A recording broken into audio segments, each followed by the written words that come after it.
것 같습니다. 그 다음에 그 중에서 이제 뒤에 통계적인 해석과 어떤 뭐 계산을 할 때 가장 많이 쓰이는 것이 이 유인물의 괄호 5번 보시면 독립변수와 종속변수 이렇게 두 개 나와 있죠. 독립변수와 종속변수. 이것도 조금 더 이제 수학적인 내용인데, 자, 독립, 종속 이렇게 생각해 보겠습니다. 이게 왜 독립이고 왜 종속일까요? 독립은 어떤 의미죠? 그냥 여러분이 알고 계시는 독립. 그냥 뭐에 제약을 받지 않는다는 겁니다. 내가 독립되어 있다. 그러면 우리가 이걸 화살표로 설명을 해보겠습니다. 이런 식으로 우리가 표시를 많이 하거든요.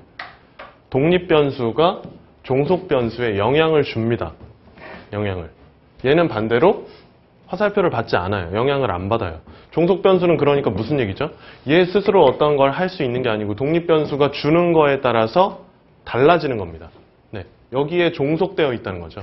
얘가 플러스로 영향을 주면 얘도 올라갈 수 있고, 얘가 마이너스라는 영향을 주면 떨어질 수 있고, 영향을 주지 않으면 그냥 멈춰 있을 수 있고, 서로 그런 관계라는 겁니다. 독립변수와 종속변수는. 그래서 아까도 변수 중에 말씀드렸던 것처럼 이걸 우리가 일반적으로 그냥 x, y 이렇게 많이 표현을 하고, 설문, 통계에서 연구를 할 때 어떤 것이 무엇에 영향을 줬다라는 그런 논리적인 개념을 세울 때 이 두 가지 변수를 선택을 해서 조사를 하게 됩니다. 그래서 뭐 예를 들어서 뭐 학력에 따라서 학업 성취도가 다르다. 이런 것들이 있겠죠. 그럼 학력이 높냐 낮냐에 따라서 학업 성취도가 높냐 낮냐 결정이 된다는 거죠. 영향을 주는 것, 영향을 받는 것 이렇게 생각을 하시면 되겠습니다. 독립변수와 종속변수. 그래서 그거에 대한 설명 우리가 교과서에 되게 후반부에 나오는데 280페이지 넘겨서 한번 그냥 잠깐 보도록 하겠습니다. 뭐 거의 마지막 주차 정도의 내용이 나올 텐데, 여기 보시면 단원명은 회귀분석이라고 나오죠. 회귀분석.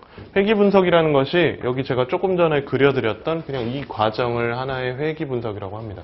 독립에서 종속으로 영향을 주는 이 결국 화살표를 파악하는 이 화살표가 어떻게 되는지 아까 그냥 제가 간단하게 말씀드렸던 것처럼 이게 플러스인지 마이너스인지 아니면 아무 영향을 주지 않는지 그 여부를 판단하는 게 회귀분석인데, 거기서 쓰이는 두 가지 가장 중요한 키워드가 그 페이지 가장 하단에 보시면 280페이지 그림이 나와 있죠. 제가 앞에 그린 거랑 유사하게 독립변수와 종속변수의 그 화살표로 그려진 그 그림. 그게 중요합니다. 그래서 그 그림 위에 보면 바로 이제 설명이 나와 있죠. 그 문단에서 오른쪽 뒤로, 첫 번째 줄에 오른쪽 뒤로 가시면 독립변수 되어 있고 뭐라고 나와 있냐면 영어로도 영어도 알아야 되겠죠. 우리가 independent라고 되어 있죠. 말 그대로입니다. 독립되어 있다. 영향을 받지 않는다는 거죠. 그래서 그 아래 조금 더 이제 학술적인 설명이 들어갔죠. 연구나 조사의 연구 모델에서 변수에 일어나는 설명을 어떻게 하는? 설명을 하거나 원인이 되는, 영향을 주는 애라 그랬죠. 원인이 되는 겁니다. 원인. 그래서 다른 변수에 뭐를 주는? 이 화살표를 통해서 영향을 주는 거죠. 영향을 준다라는 겁니다. 영향을 주는 변수를 우리가 독립변수라고 하고, 종속변수 바로 이어서 나오죠.